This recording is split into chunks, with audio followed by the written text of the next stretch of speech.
달콤한 말씀 행복한 하루 12월 4일 금요일 말씀은 역대하 25장 14절에서 28절 말씀입니다.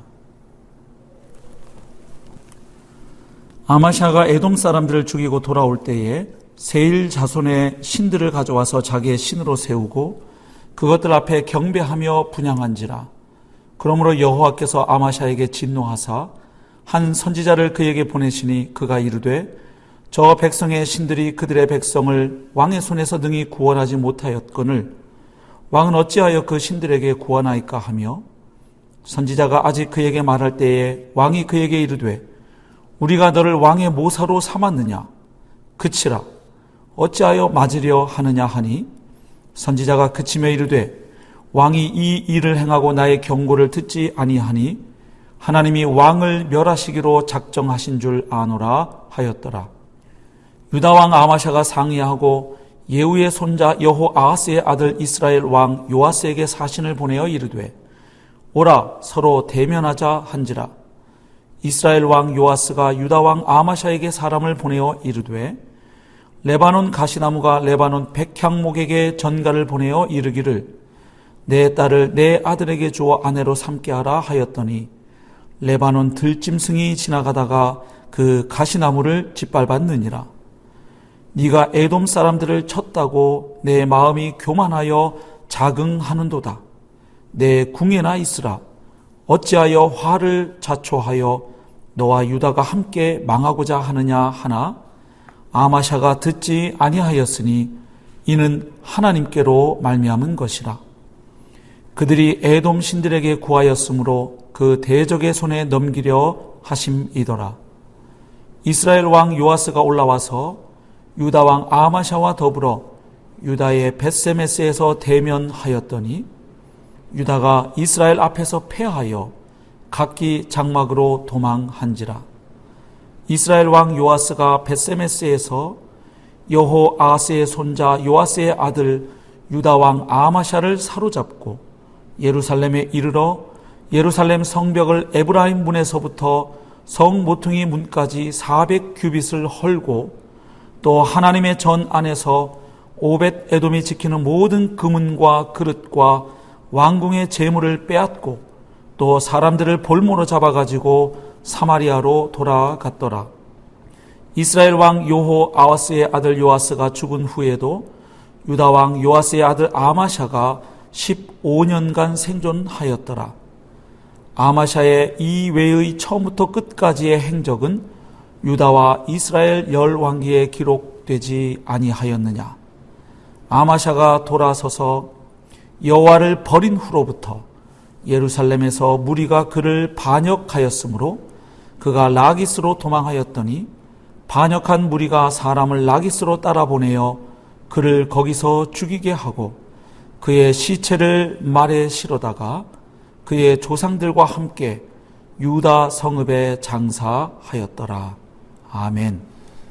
오늘 본문 말씀은 유다 왕 아마샤의 행적을 통해서 교만이 패망의 선봉이요 거만한 마음이 넘어짐의 앞잡이임을 아주 잘 보여주고 있습니다.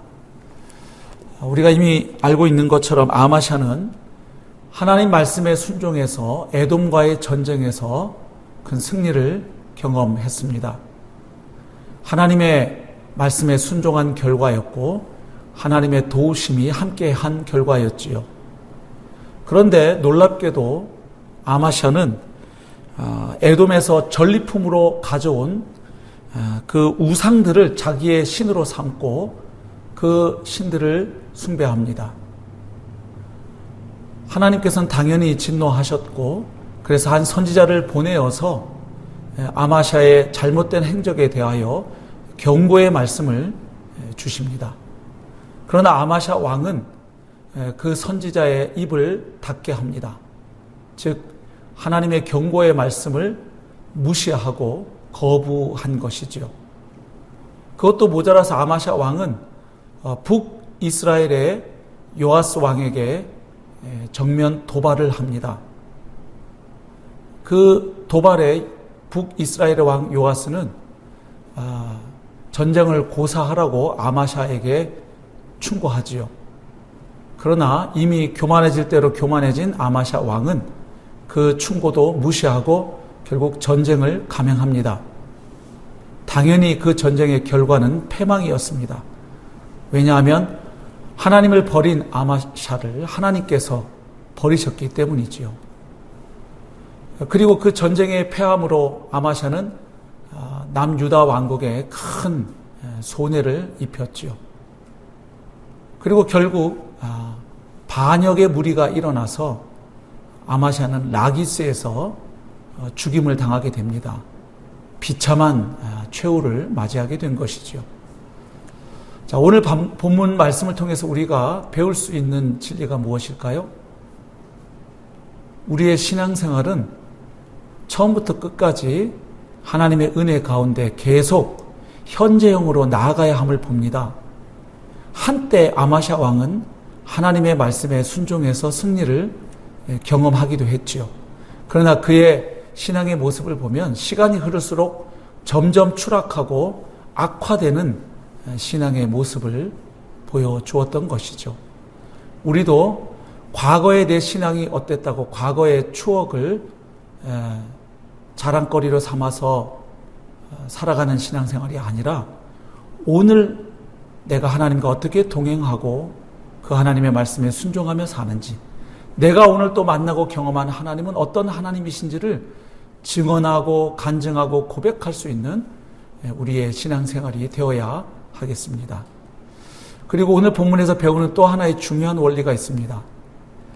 큰 승리 후에 오히려 또 다른 위기가 찾아올 수 있다는 사실이죠.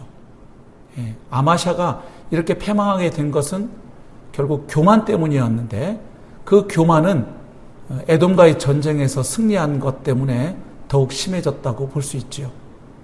그러니까 우리가 하나님의 은혜로 무언가 성취하고 승리하는 것 좋은 일입니다. 하나님의 은혜여 축복이 틀림없습니다. 그러나 우리가 그때 기억해야 하겠습니다. 그 승리로 인해서 그 승리를 주신 하나님을 잊어버린다면, 망각한다면 바로 그 승리 다음에 정말로 위험한 위기의 순간이 찾아온다는 사실이죠.